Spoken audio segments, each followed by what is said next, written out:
we just launched Asia Business in March, and that's been a real success because it's actually shown us that there's been an appetite, not just in Asia for content around business about Asia, but around the world as well. You know, a lot of the traffic that's coming to the Asia Business section is from the US and from Europe. So it's really quite exciting, called The Power of Asia, and it's between BBC World News and BBC.com.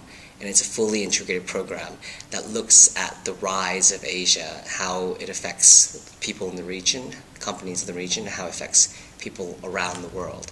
And so there's two very exciting strings within that. One is called 1 in a Billion, and it's looking at interviewing 6 Chinese billionaires, 2 of whom have never been interviewed before.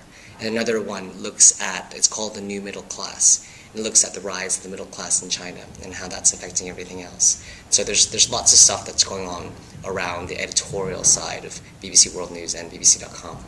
On TV, there's going to be programming there's lots of different strings where half-hour programming will be available. And online, what we're doing is we're taking those clips and we're showcasing it, and then we're also adding in-depth articles and background and stories about each of the different interviewees that we're going to be covering.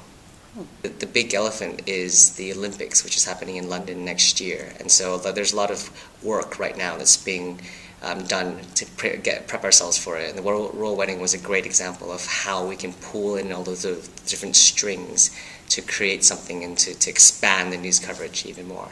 The Royal Wedding was so exciting, and it was one of those really nice opportunities that gave us some time to prepare as a BBC, and so it was a really good test bed for looking at how we take content and extend it out into lots of different elements. So we had live streaming, we had video clips, we had TV programs, we had photo galleries, we had UGC, we had Facebook accounts that were updated, we had Twitter accounts that were created for it.